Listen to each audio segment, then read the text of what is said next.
Now, I'm delighted to say Lee Keegan is with us. Lee, good morning to you. How are you getting on? Ger, how things? How are you? Good. Johnny Ward has been excitedly trying to build up the courage to ask you the question that he asked you already, but he just wants an answer this time. Go on. Yeah, who are you up for on Sunday anyway, Lee? It's always the question I get asked first ever. Do I need to support somebody? Can I not watch it from a neutral perspective? You can. If they could both lose, I think there's many of us in that boat. But you see, there will be the neutral perspective. But then, if there's a point in it or it's level and it's gone into injury time, whether you're neutral or not, you're not neutral, and something will come to the fore of your heart. What will that be? Depends how many beers I've had on board before I say it. So if I've had a few, it could go anyway.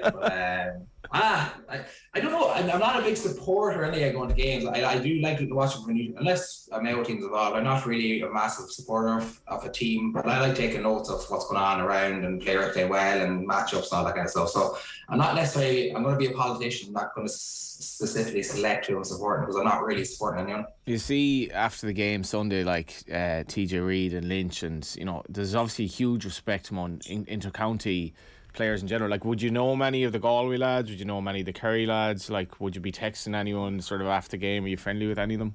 I don't like to Comer well. I've got to know over the last couple of years, just on social media and after games. Obviously, I suppose we are close rivals and neighbours. So you come across these boys quite regularly. And my brother, No Killing McDade, well, I know a couple of other guys like Padraic and works with a couple of them as well. So even Keane O'Neill, he was our selector, and I worked with Joyce well on the international rules. I'd be throwing these guys a text, wish them all the best, because I suppose I got messed up these guys over the years when we played in finals with Mayo, so I think it's only nice that we show a bit of respect back. In terms of Kerry lads, not so much. Probably they're probably a different generation to what I would have known. The likes of David Moore and that now when they came through, probably the likes of Clifford, Sean O'Shea. Got to know them obviously playing against them the last couple of years, but wouldn't know them on a real personal level. But again, I got to see them live in action, so I know how good they are in terms of what they're doing for Kerry. So just looking forward to seeing these guys kind of show their stuff on the biggest stage is what I'm looking forward to be honest. But yeah, it was great to see the likes of, you're looking at probably the two greatest hurlers in the last few years, Keane Lynch and TJ Reid, and you can see that kind of respect between both, and it's just a nice moment, touching moment to see that they respect each other that much after a big game like that. What does Keane bring to that Galway setup? Well, I suppose if you look at his record, he's brought them to a final. He's done that with most teams, to be honest. Probably it's like Kildare, but he brought Kildare to a good level as well. So I think it's just his knowledge of the game, his setup, and I suppose because he's been around quite a while with different teams, and he knows a lot of the personnel he's come up against. He knows their traits and probably how to beat them. That's probably a huge plus for Galway. So he took on us, and he set up pretty well, and obviously Galway with the Paddy Tally factor as well will be huge next day as well. So I just think Keane brings this kind of very much air of confidence around the squad. And I remember when we came in 12 with Keane, it was very new to ourselves. He's not afraid, he's not shy to stamp his authority and set out his stall straight away. So I think that's really suited Galway and their style. I don't think he's one to take a backward step. I say when he came in, he did set a stall out pretty early, and he doesn't care what way you set up or how. If it works and it wins, he's happy. It is a results-driven game. So I think Keane just brought that, probably even that bit of physical edge to Galway, and maybe that people have talked about over the last years that it was missing.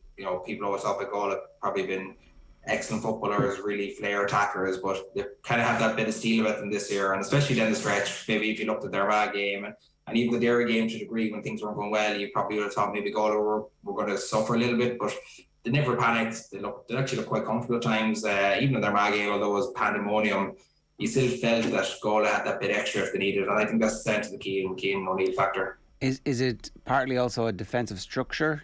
Because obviously when Joyce came in, he was like, "Oh, we're gonna kick our way to the All-Ireland," and then everything happened since, and they've actually gone significantly back in terms of the old era under Kevin Walsh, which was supposed to be repudiated by everything that Joyce was doing. And then O'Neill comes in and suddenly the defensive structure seems to appear. I don't know if that's like a coincidence or if he's actually centrally involved in that. I think he'd be centrally involved in that. Keane's a big voice, he's a big personality, so I think that's a lot of that's around Keane's personality as well. So he knows. I think to be honest, what it does with Galway, it does suit Galway. I know we're talking about their attacking and they have that in their armoury, but I think for Galway, I think they look so much more comfortable in the way they're playing. And I look at the players like Kieran Malloy, Daly, and these lads, they look so much more confident in the way they're playing the football. And then I think there is way more in Shane Welch to come. I think potentially he could have a massive game Sunday. I think he was quite quiet the last two games, albeit his frees have been huge for Galway. And he's getting the best of the likes of Rob Finley, Kenny McDade. These boys probably who weren't seeing huge amount of game time over the last 3, 4, 5 years are now some of their mainstays in the team. And I think that's down to the fact that Padraic and Keane have come to probably a good agreement of how Galway should play. And it's not like, I mean, we're talking about them set up defensively, but they're still putting up quite good tallies of scoring. So I actually seen something on social media last night that like their average scoring per game is something like 217. So like that's still a big score to be putting up. I think Kerry had something like 117. So it's going to be a tight game in terms of that. So like, I mean, I know we're talking about Galway being defensive, but they're still racking up big tallies of scores. So I mean, their offensive side of things is quite good as well. So it's not like they're over reliant on defensive play. Albeit now it'll be very interesting to see how they're going to set up from the start against Kerry on Sunday with Kerry's attack. Well, let's talk a little bit about that, because listening to Paddy Andrews and James O'Donoghue talking about what's going to happen with Clifford, James O'Donoghue thinks as captain Sean Kelly will be in the meeting saying, I'm going to take the responsibility on, I'm going to be the leader, because he's supposed to go up against Clifford. That's the way the teams will be named, and if he doesn't, it's some kind of a signal to Kerry that actually we've had to make changes and move off our spot.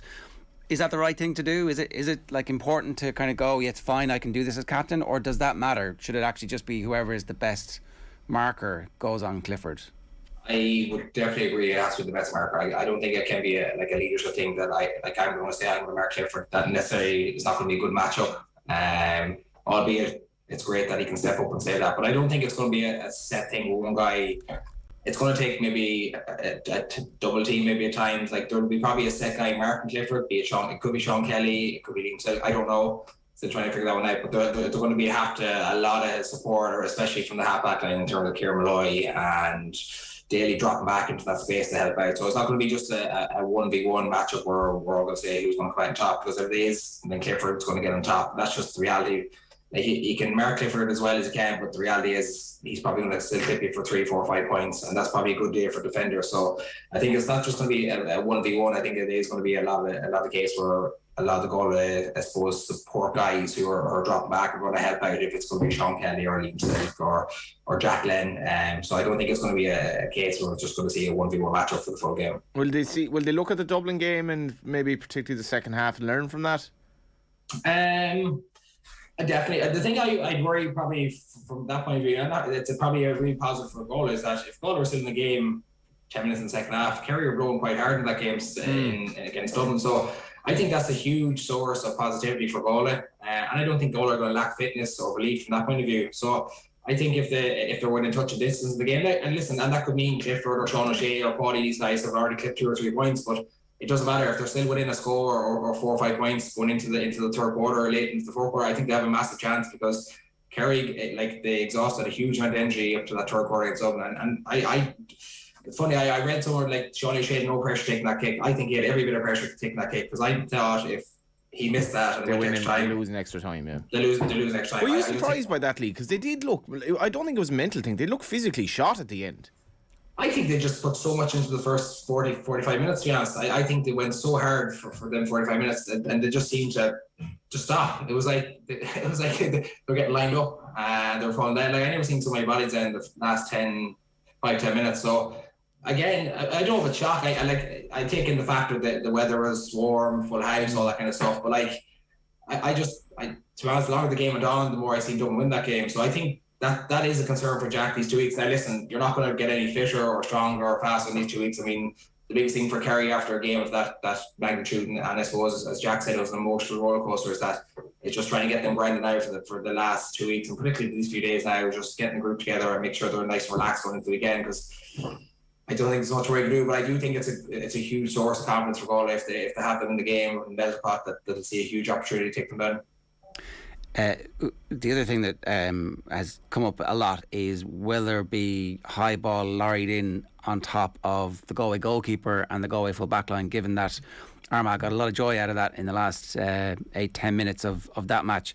Derry didn't try it at all for whatever reason. We have seen them have issues with it even in the Connacht Championship as well. I assume they will do that, because at various stages in that first half against Dublin, Sean O'Shea was playing left corner forward, and well, he was certainly in that left corner forward position, and they were dragging defenders with him. At one stage, James McCarthy was back marking him. I was like, that's not really where Dublin want James McCarthy. And you had Clifford and Sean O'Shea in there. It's like all Kerry have to do at that stage. Let's just see what the nerves are like in that Galway full back line. Would you try that early on if you're Kerry? I would, yes. And just if you're looking at the Derry game, for instance, I was saying, I suppose Galway looked quite nervy in the first 10-15 minutes against Derry, and it's totally normal. I suppose it's a big game. So I'd be, at any chance, I'd be looking to get ball into Clifford, Sean O'Shea. If it's Paul Geaney or Killian Splandard that are in there as well, I'd be looking to get them early and just see where Galway we're at straight away. I suppose the good thing for Kerry, they've been here before. They've been in big finals, so I think they'll be used to that kind of the atmosphere and the all-around final prep. So if I were David Moran or Ger O'Connor or even Jack Barry next to, I'd be getting ball in as quick as possible, just to see where Galway are at or how they're feeling. And if you get a couple of scores off it, then it could be a tough first half for Galway. But that's the big question, I suppose. Who's going to start midfield for Kerry? They're going to look at Dave Moran, or is it going to be Jack Barry or Ger O'Connor? So, but those boys need to get ball in ASAP. And I think Paulie Clifford's a smart enough player where he'll recognise that too. And he's a big game player for Kerry. So, and he's one of the guys that you always look at him. He has the head up, looking inside to see can he get ball in straight away. So it's definitely going to be a big factor for Kerry in the first few minutes. See how much ball they can get into them two boys. So let's expect that to happen. Can Galway? Is it possible that they have fixed that in the intervening period? That obviously they know this is coming, and so therefore you prepare for it. And like it's a confidence thing, I suspect, as much as anything. It's not like technique. They know how to defend high ball. They just, for whatever reason, the confidence went for that particular 10-15 minutes. That's the same with Dublin though. At any time, like I suppose I remember Dave Moore putting in the ball that Clifford caught in the first half. It was just a lovely diagonal ball. 50-50 contest between Fitzsimons and Clifford, and Clifford came out off it. So I mean that there's a huge scope there for Kerry. And I remember when we played Kerry back in 2014, Dave Moore and Donny factor. It was just get the ball into that diagonal on the D. Even if he doesn't catch clean, you remember James O'Donoghue coming off on a loop, and that could be a Sean O'Shea now.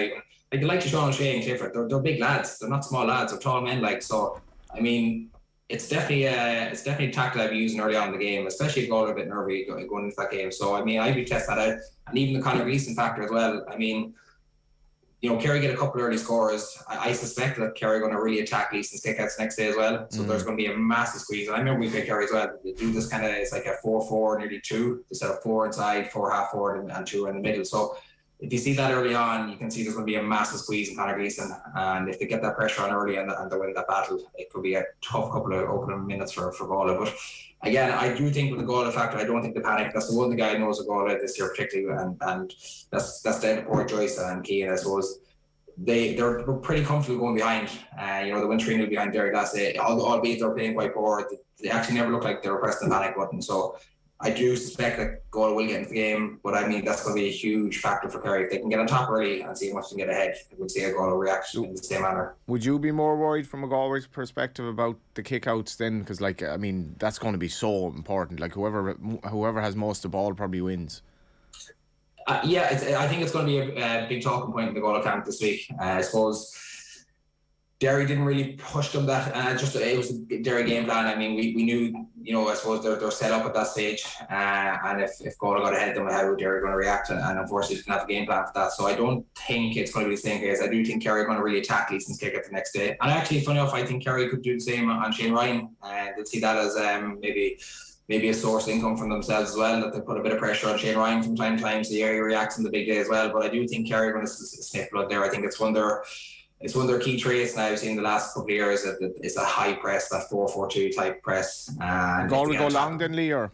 I think go long, but I think Galway are good at midfield. The Paul Conroy who can fetch fantastic ball, but the key is just if David Moran is on Paul Conroy, we know how good David Moran's in there as well. So that's a big 50-50 battle as well. So but they're going to have to watch it to go along if there's something short. That's I suppose you go a risk point of view and take on something short. It doesn't go well. We know the 14 final, as someone said, Durkin had nearly a full set of year of no mistakes on kickouts, and the one kickout that went astray was a goal. So safety first sometimes has to take over everything. You just have to default and go along and let the boys fight out for 50-50 ball, and sometimes it's the best thing to do. Get the ball as far away from your goal as possible, especially if the likes of Clifford on top early. Just get away from the danger zone as quick as possible. If you're trying to make the case for a Galway win, right? So obviously we've talked about the difficulties that they have in defence, but what will they be trying to inflict on Kerry, and when do they do it? Because we were just a bit of a debate earlier with Andy McEntee, and he expects the first half to be super cagey. But part of me thinks if Galway are going to win this, actually a fast start is incredibly important to them in a way that it wasn't against Derry. Yeah. Well, I think if Galway start like they did against Derry, then it could be a tough half. I mean, like I suppose Derry have nowhere near the same quality as Kerry, obviously. But you just think of Kerry's attack and the way they're playing at the moment in terms of that upper half. I think Kerry could reign if Galway start to win. And I don't expect Galway to be that cagey. I hope they come out, set their stall early, and see how Kerry react. I don't think Galway are going to set up in a way that they're going to let Kerry attack them. I just don't think that's going to work for Galway. I think there is going to have to be some degree of risk in this game. I just don't think they can play safe not to win. It is a final at the end of the day. I mean, you can hold on for so long, but I just think with Kerry, even Kerry's bench, there's a lot of quality in their attacking zone. So I'd like to see like the Shane Walsh or Comer or Killian McDade just break the line early, get a couple of scores. Particularly Shane Walsh, I want to see him take on his man a bit more. Albeit it's going to be very difficult. I know I sense the likes of Thomas Sullivan's going to be stuck to him, and that could be a good matchup. But there is so much more in Shane Welsh army that I think we need to see it in on Sunday. Particularly, I know McCluskey did a fine man marking role on the last day, and Comer obviously had a good day, but they're going to need the likes of their leaders like that to step up the next day. So I do think poor Joyce is going to have a good game plan in terms of he's going to attack Kerry straight away. I just don't think they can sit back and let Kerry dictate terms and conditions early on, because I think Kerry are just too good. So just to give Galway any chance to win. I generally honestly give Galway a great chance of winning. I said if they're down the stretch and there's a score or two in it, they'll see a huge opportunity. But I suppose, as you said, it's the start, it's the first half. How close can they beat Kerry, or can they even get ahead of Kerry to give them that chance? Seems to be, just looking at the weather forecast, seems to be a reasonable prospect of rain as well, as some contrast to the hurling. Like what do you do in terms of coaching there if it is greasy ball? Remember that epic Galway Kerry from, what year was Michael Meehan? 2014? 08, wasn't it? 08, was it that long? God, my years are all over the shop. We had him on last week, and one of the great performances in defeat, I suppose, in Croke Park. But actually, Kerry and Galway played in the Super 8s on a bad day as well. And Galway came out on top on that day as well. And a lot of the same guys are playing from, I know, albeit like to Clifford, Shawnee, these lads are a bit younger, but Galway came in on top that day and they played really well. So that could be a huge factor in that. And that was a rain soaked Croke Park that day as well. So I mean, there is that source of confidence if the weather isn't so good. Yeah. Do you just? But again, your game plan does have to alter a little bit. Like I mean, not hugely, but obviously you take in conditions as a defender. Do you play that bit safer? Do you play instead of playing maybe side to side, or maybe some guys like to play in front? That you have to think as a defender, do I play maybe that yard behind?